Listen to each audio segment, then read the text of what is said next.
মাঝে মাঝে প্ল্যান করে ঘুরতে বের হই। আজ যাচ্ছি বান্দরবন রাজস্থলী সীমান্ত সড়ক। রাস্তাটা যেমন সুন্দর তেমনি ভয়ঙ্কর।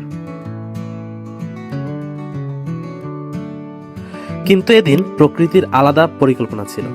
এই ভয়ঙ্কর কাটা পাহাড়ের মাঝে প্রচন্ড বৃষ্টিতে আটকে পড়া ফ্লাশ ফ্লাডের এক জ্বলন্ত উদাহরণ চোখের সামনে দেখা। এটা কিন্তু আমাদের প্ল্যানের মধ্যে ছিল না। হ্যালো হোয়াটসঅ্যাপ, সবার কি অবস্থা? আমরা যাচ্ছি রাজস্থলী ফারুয়া সীমান্ত সড়ক জিগজ্যাগ রোড, যেটা বাংলাদেশ সেনাবাহিনী কর্তৃক নির্মিত বাংলাদেশের একটি অসম্ভব সুন্দর জায়গা। রাঙামাটি পার্বত্য জেলার বিলাইছড়ি উপজেলা হয়ে জুরাছড়ি উপজেলা পর্যন্ত এই সড়ক বিস্তৃত। জনসংখ্যার দিক থেকে সবচেয়ে ক্ষুদ্রতম উপজেলা জুরাছড়ি। আসলে বাংলাদেশের পার্বত্য চট্টগ্রামের সৌন্দর্য উপভোগ করতে হলে এসব জায়গায় বাইক নিয়ে এক্সপ্লোর করতেই হবে। আমরা ভোরে উঠে সোজা রাজস্থলীর দিকে চলে যাই। এই রাস্তা দেখলে পাহাড়ের প্রেমে পড়তে আপনি বাধ্য। পাহাড়ের আঁকাবাঁকা রাস্তা যতই সামনে এগোচ্ছে, শহরটা ততই পিছনে চলে যাচ্ছে। বন্ধুরা পাশে থাকলে পথ যে কখন ছোট হয়ে যায় বোঝাই যায় না। আমরা রাজস্থলী কাটা পাহাড়ের চূড়ায় দাঁড়াই। মনে হচ্ছিল আকাশটা কত কাছে, আশেপাশে সবকিছু অদ্ভুতভাবে শান্ত। পাহাড়ের দিকে তাকিয়ে থাকলে সময়ের হিসাবটাও হারিয়ে যায়। ঘড়ির কাঁটার আর কোনো দরকারই পড়ে না।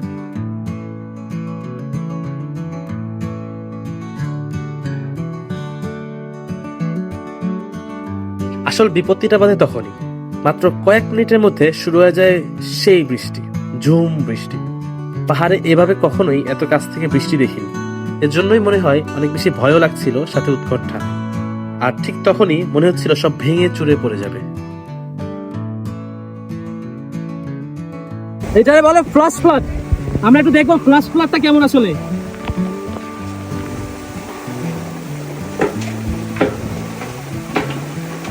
অ্যাকচুয়ালি শব্দ হচ্ছে ডিরেক্টলি, এটা দেখা যাচ্ছে আসলে পাথর বড় বড় আসতেছে।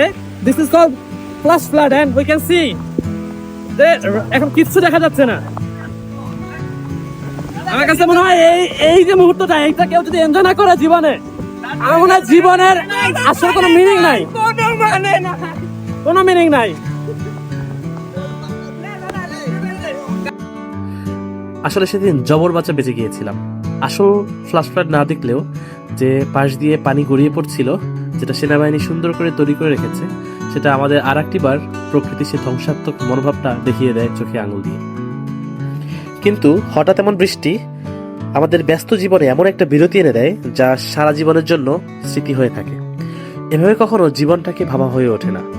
আজ যেভাবে চিন্তা করলাম, জীবনটাকে বুঝতে পারলাম, জীবনে আর কি বা আছে। শত শত কিলোমিটার দূরে, নেটওয়ার্কের বাইরে, সব চিন্তা ভাবনা ছেড়ে জাস্ট কয়টা বন্ধু মিলে পাহাড়ের চূড়ায় বৃষ্টিতে ভিজছি।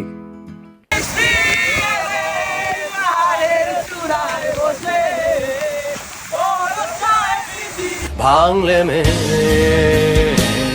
বাড়ি যেতেও আকাশ শুকাতে রোদের তীরে নিজেকে আমি ফেরা হলো না ঘরে, নাই ফিরল ঘর দিকে আমার। এসে পথেরই মাঝে পেছনে তাকিয়ে ফিরে আবার হেঁটে যায় আমি খুঁজতে কিছু, আমি আজও জানি না কিসেরই কিছু সাথীরা।